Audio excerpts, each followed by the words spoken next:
हरिओम तत्सत। प्रभु की माया बड़ी ही प्रबल है।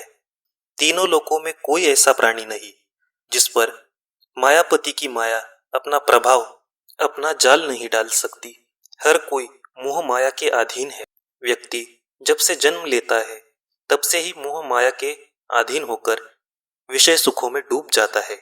पर प्रभु इन सभी मोह मायाओं से परे है, इसीलिए उन्हें मायापति कहते हैं।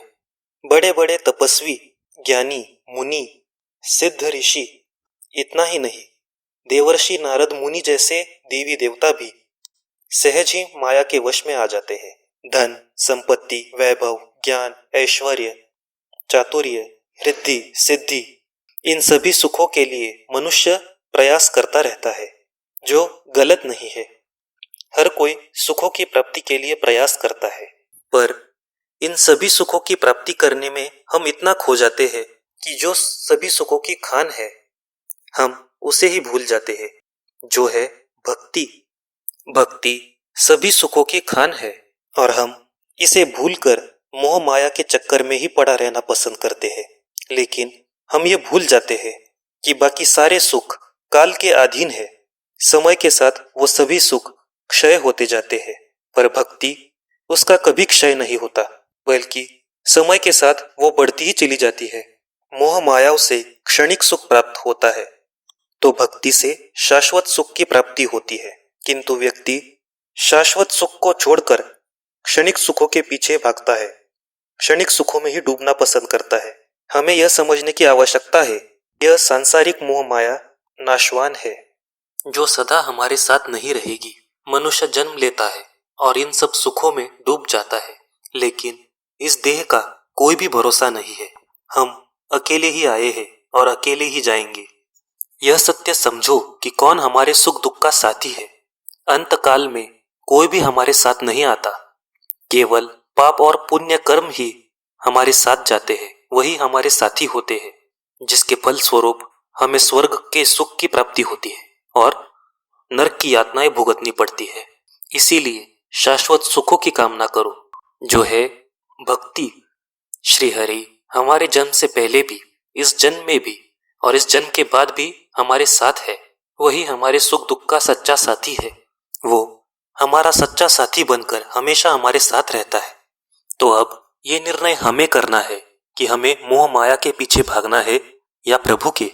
साईं बाबा ने भी कहा है कि मनुष्य जन्म पशु और प्रभु के बीच की कड़ी है। अपने कर्म से अगर ऊपर उठोगे तो प्रभु को प्राप्त हो जाओगे, और अगर नीचे गिरोगे तो मनुष्य पशु के स्तर पर गिर जाता है, पशु की योनि को प्राप्त हो जाता है। भक्ति से व्यक्ति को सत्कर्म करने की प्रेरणा मिलती है और मोह माया के अधीन होकर इंसान दुष्कर्मों का भागी बन जाता है। भक्ति से इंसान प्रभु को प्राप्त करता है और दुष्कर्मों से पशु योनि को प्राप्त करता है। इसीलिए माया के नहीं, मायापति के शरण में जाओ। वही एक तारक है जिसमें सच्चा सुख समाया हुआ है। इसीलिए कविता सुत कहता है कि इस देह का, इस जन्म का कोई भरोसा नहीं। एकमात्र श्री हरि, वो नारायण ही हमारा आधार है। जन्म हुआ देह का खो गया सुखों में, जन्म हुआ देह का खो गया सुखों में, कोई भरोसा नहीं इस देह का, कोई भरोसा नहीं इस देह का। अकेले ही आए अकेले ही जाओगे, अकेले ही आए अकेले ही जाओगे, यही सत्य याद रखो सदा।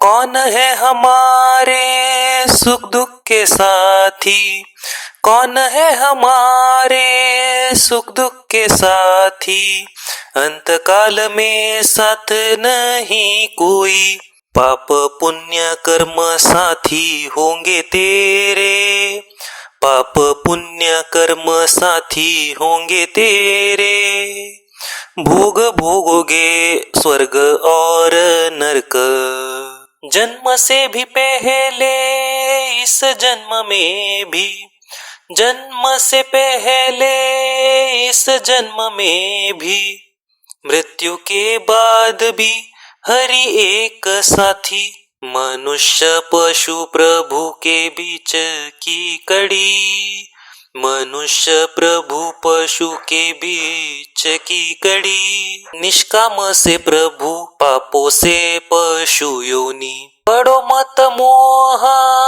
माया के चक्कर में, पड़ो मत मोह माया के चक्कर में, शरण में जाओ मायापति के, अनिकेत कहे कोई भरोसा नहीं, अनिकेत कहे कोई भरोसा नहीं, एकमात्र आधार हरि नाम, नारायण हरि नारायण हरि, नारायण हरि नारायण हरि, एक नारायण तत्व सत्य, एक नारायण तत्व सत्य। राम कृष्ण हरी।